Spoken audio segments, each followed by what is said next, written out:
Well, I see you dug up the original movie poster. Oh boy, that takes me back.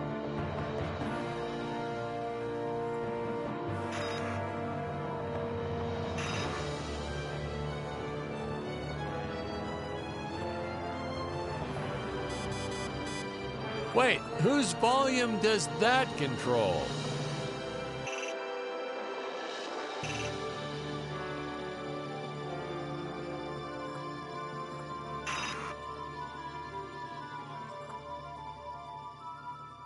We digitally cleaned up the old 35 millimeters. Much nicer now, huh? Yeah, well, actually, I hadn't noticed. It looks all right.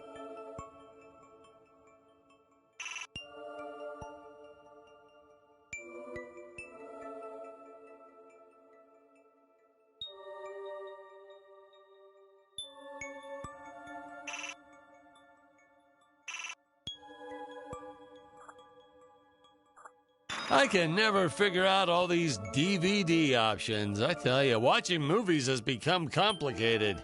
The pause button, I know that one. Hey, is this thing on? Can you hear me all right? Yeah, all good.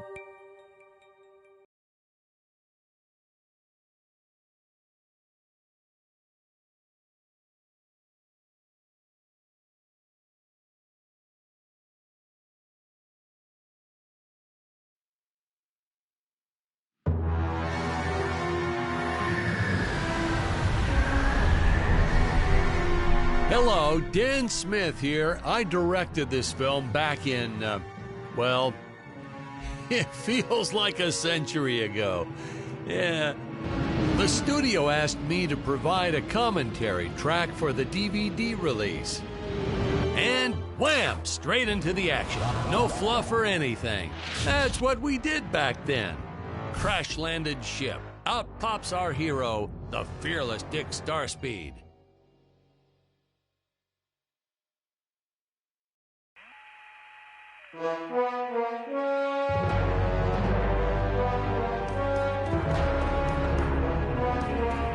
The ship's velocity reactor is damaged. I believe that I am stranded on an alien planet.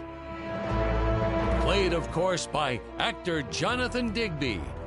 Went on to some minor roles after this. Such a shame. I thought from day one this guy's got leading man written all over his face.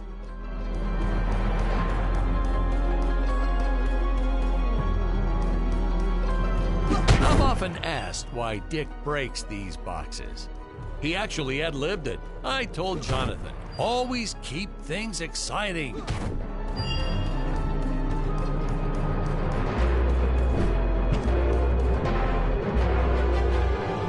Greetings, citizens of Gravoria. I am Dick Starspeed, and I come in peace. Probably shouldn't have had Dick draw his weapon when he was talking about peace. Well, maybe one day we'll go back and CG it into a sandwich or something instead. Ha! Just kidding. And this is what people pay to see.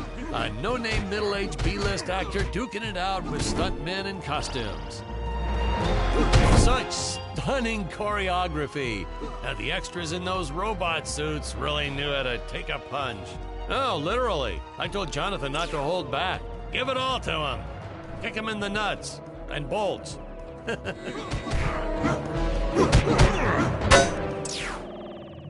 Holy smokes!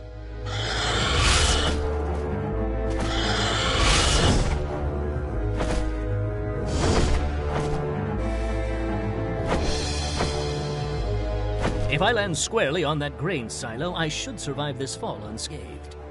Well, I shouldn't say this now, but you could actually see the strings if you squinted hard enough. A screenwriting trick from back in the old days. You put a grain silo or some haystacks down and it solves all your gravity-related problems.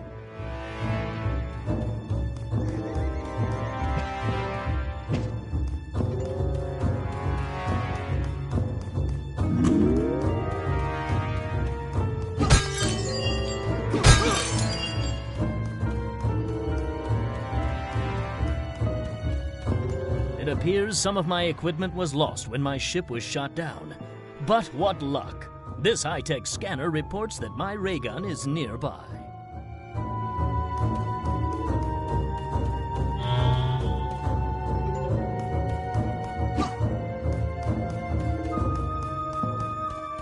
Oh, the dinosaurs! You just don't see quality stop motion like this anymore, do you? Someone actually sat there and moved them, frame by frame. Today, it'd be done with computers, but where's the artistry in that?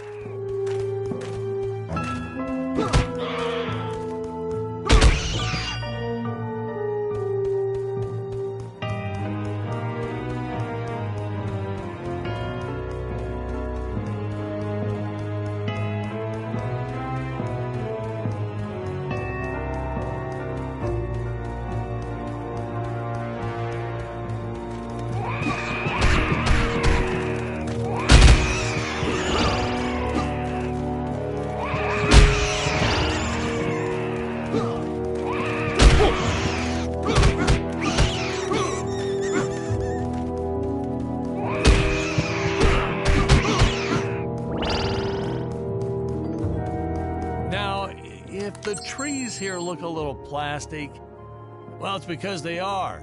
I took them from the set of my last film, Vampire Island 2. We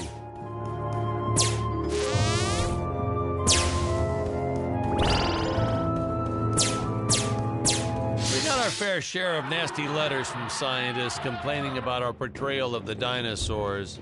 Was news to me. Apparently, these stegosauruses weren't meat eaters. Must have preferred shellfish or something.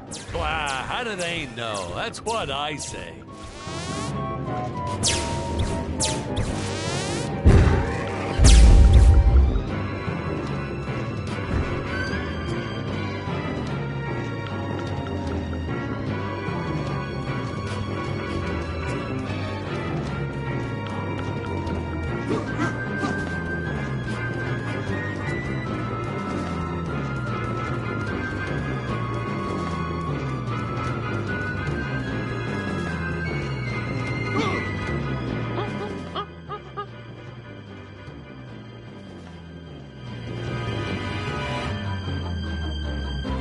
As usual, the local population is defenseless. That's where our hero steps in and saves the day.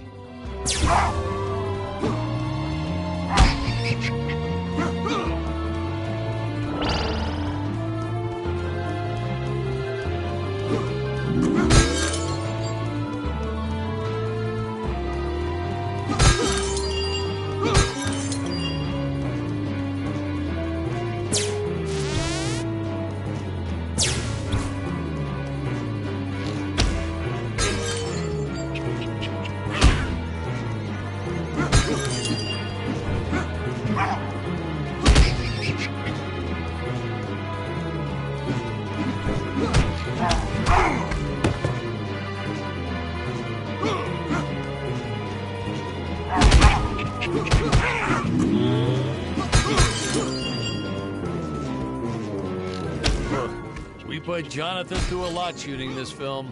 He wasn't the best actor, especially when reacting to getting hit. He's what you call a flincher. So I told the stuntman to really just go to town on him. It's the only way to get an honest performance sometimes. Our props master tried to make the weapons soft, but there's only so much you can do.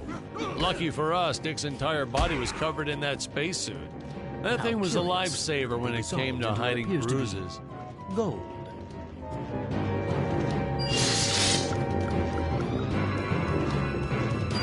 You'll notice the gold disappears when Dick touches it.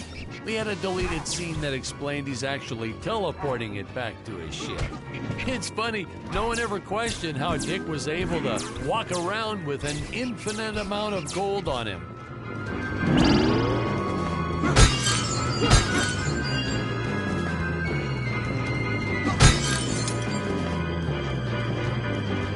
We had to redo these shots. Our first attempt was kind of a disaster. We tried using real apes, thought it'd cut down on the costume budget a bit. But have you ever tried working with apes? They are the worst actors ever. They don't sit still for a moment, and the second you take your eyes off of them, they're flinging their feces all over the place. Jonathan refused to work with them after he got well, let's just say that he had to take more than a couple of showers one day. You know, you never forget the smell of monkey poo. We steam cleaned the studio top to bottom. Still never got rid of it entirely. All through the rest of the shot, we kept finding those little surprises hiding inside various props. Boy, were those the days.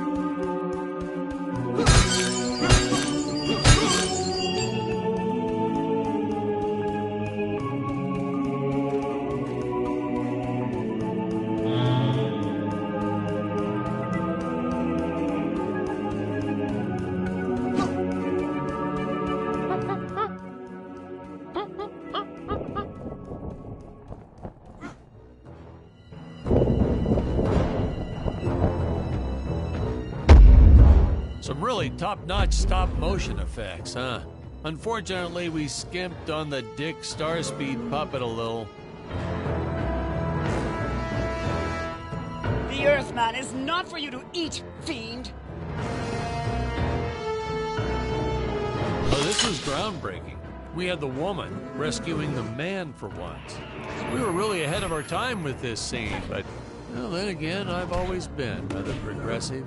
The studio execs didn't seem to get why it was such a big deal, though. Sorry, we don't see this as anything unusual. Ha! Of course! It's unusual. A woman would never save the man. It just doesn't happen. Not in the movies, not in real life. I don't know why we didn't get more recognition for this scene. Well, I guess I was just a little too ahead of my time.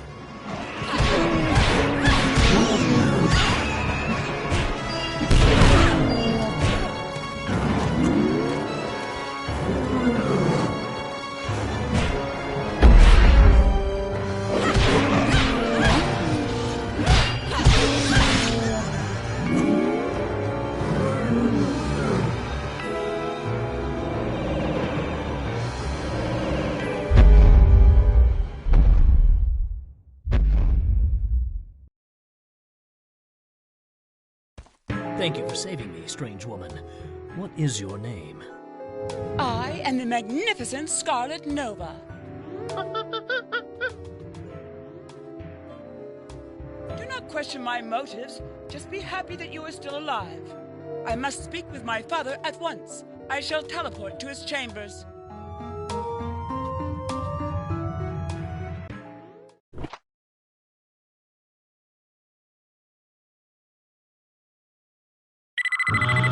Huh? Where is this place? This is not my father's chambers. You have disobeyed me for the final time, Scarlet. Enjoy an eternity in the Tower of Eternal Solitude.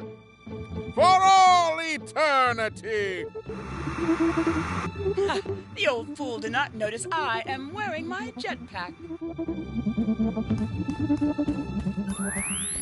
Booster usage. Jump. Wait. Wait. Use booster. Survive deadly fall.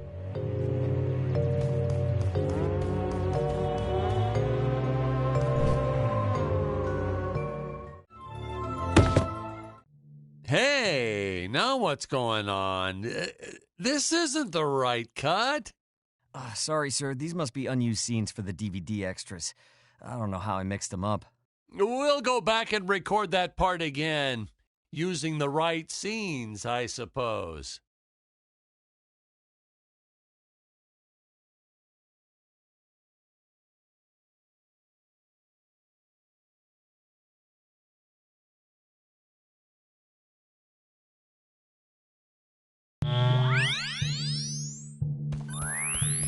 Booster usage. Jump. Wait. Wait. Use booster. Survive deadly fall.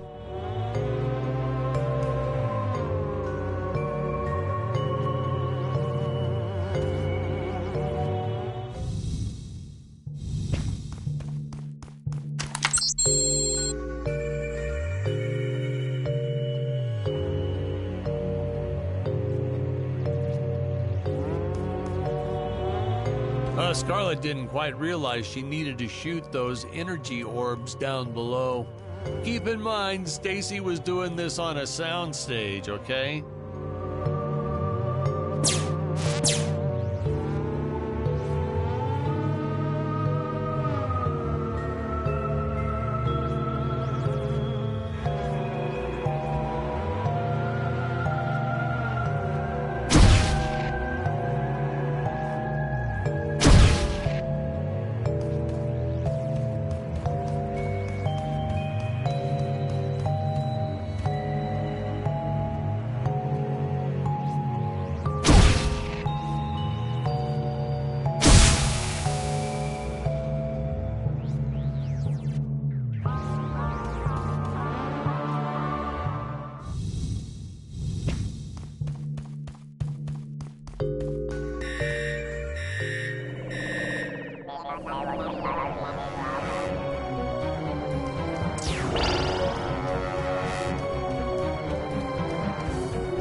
The energy imps. Such a neat effect. We had to paint each movement frame by frame and superimpose it into live footage. We were pulling all-nighters for weeks. Well, when I said we, I meant the artists. I'm pretty much useless if I don't get a solid 10 hours a night. But they were at it forever. They had to redo it all because I accidentally told them red instead of blue the first time. Artists.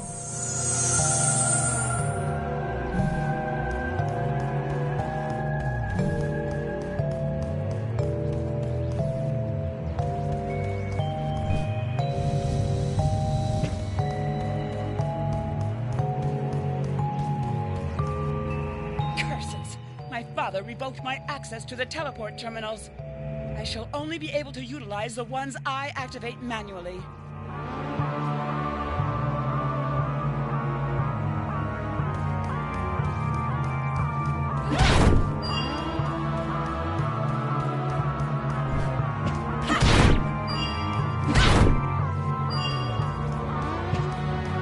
Man, some of these shots are dragging on longer than I remembered.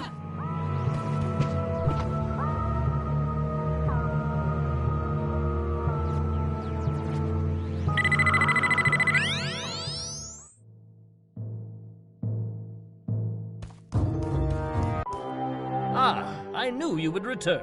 Puny Earthman, you shall help me overthrow the Emperor. Why would you turn against your own father? How do I know I can trust you? Oh, this scene. This is practically Shakespeare in outer space. Just as the entire planet does. And, Earthman. huh? Patrick, what's wrong with the video? Sorry, sir. Technical problems. Darn it, we're missing some really good writing here. There. Sorry about that. Well, we just passed right by her big scene. Basically, they agree to work together, but one must stay behind in the sleep chamber at all times. Should I rewind? Never mind. I'll continue from here.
Right from the start, our budget was a little tight, even by standards back then.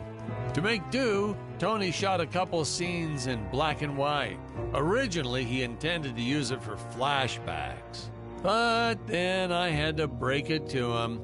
Our film doesn't have flashbacks. We almost made it a silent film just to cut costs. I felt it was an absolute necessity we have a T-Rex in this film, but we got this Serato thing instead. Of course, I went through the whole production thinking it was a T-Rex because, really, who can tell the difference anyway?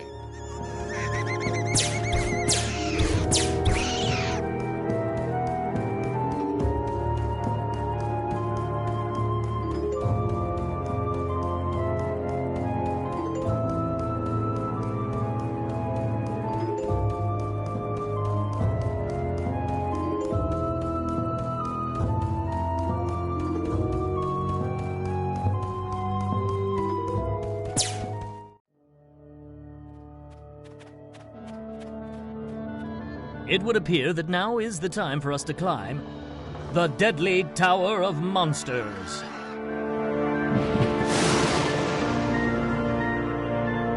Good screenwriting 101. Always announce the title within the film itself. How else are you going to let the audience know your heroes really mean business? Now, that weapon? It's just an electric shaver, but, you know, I bet you'd never guess it was, would you? They look so futuristic.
made use of that one at some of our meetings with the studio. Oh, you'd like to see records of where our budget went to this month? Sure, let me get that for you right now. Boom, boom. Yes. Unfortunately, those meetings ended in a much different way.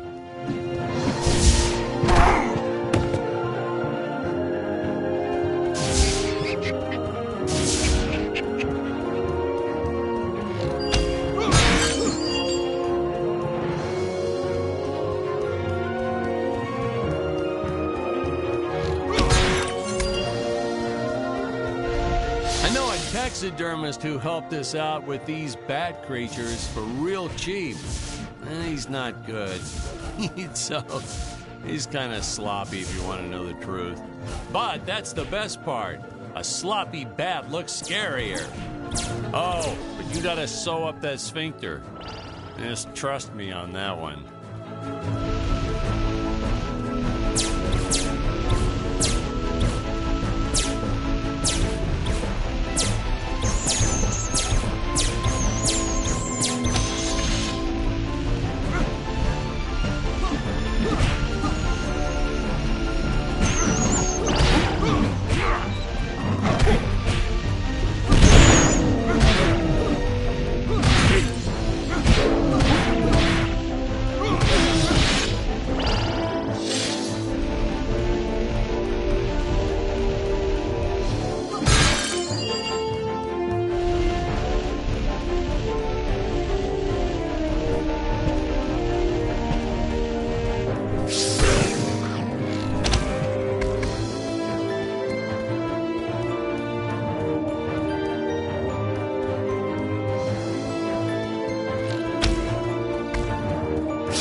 The squids.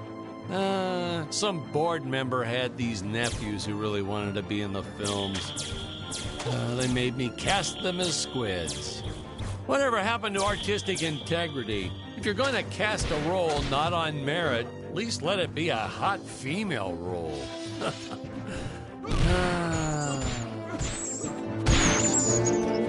My effects team kept assuring me the strings wouldn't be visible in the final cut, but I could see them.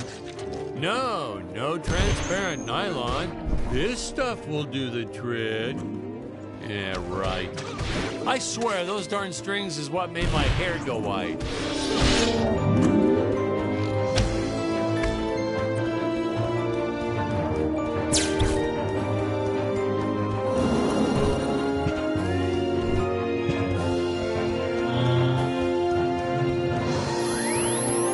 Teleport usage. Jump. While in the air, use teleport. Quickly return to upper floor.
you don't want to miss a single minute of this scene. The nuclear ants.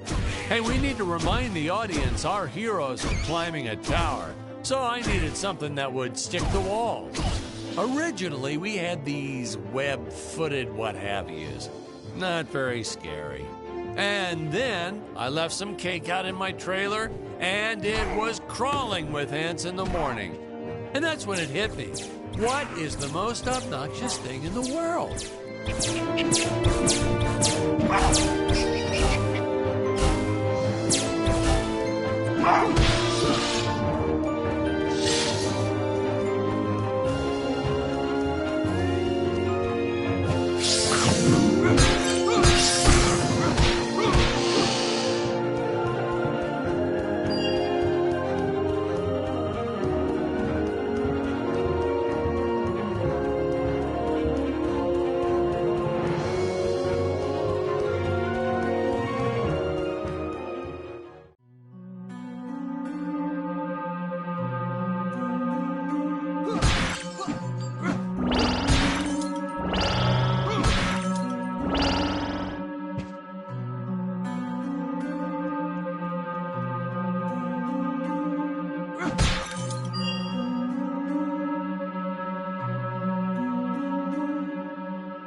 Oh no! This head belonged to my co-pilot robot. He was the most loyal companion in the galaxy. Dick. Malfunction. Dick. Malfunction. These Gravorians will pay dearly for this, my friend. Now, what's a space adventure film without a trusty robot sidekick, huh? Am I right? In the original draft, we had Dick and Scarlet team up with an alien from the planet's surface. You know the type, pointy ears, wise and emotionless. But then we came to our senses and realized that a giant tin can robot's way cooler. Besides, everybody was doing the alien thing back then. You know me, I'd rather be a trailblazer.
company made us install those safety guards after our actors fell off the set one too many times. Granted, they kept falling off even with the rails, but thanks to how the contract was laid out, we were no longer liable for their injuries.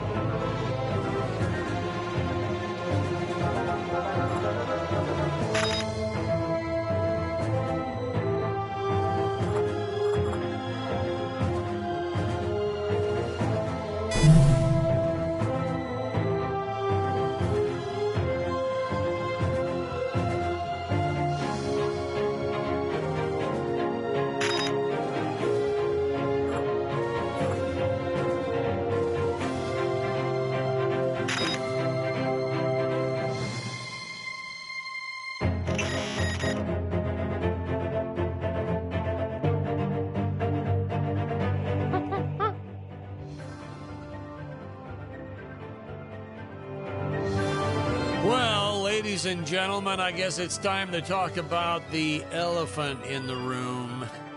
Why on earth does this crazy film have title cards on screen when people are talking? You're thinking that, aren't you? I know you are. I would be too.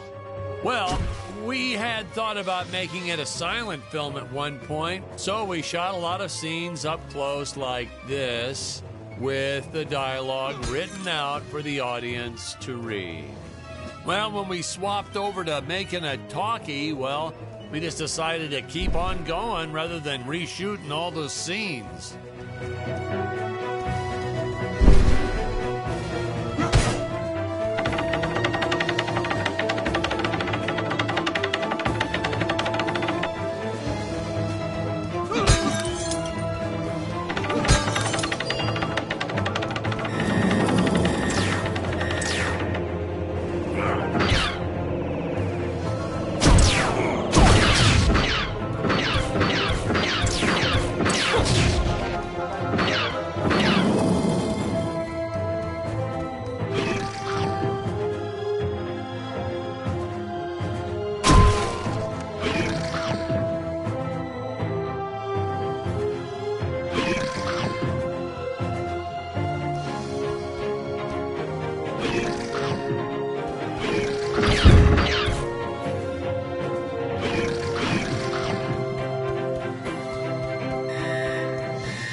Drake, you got the wrong footage again.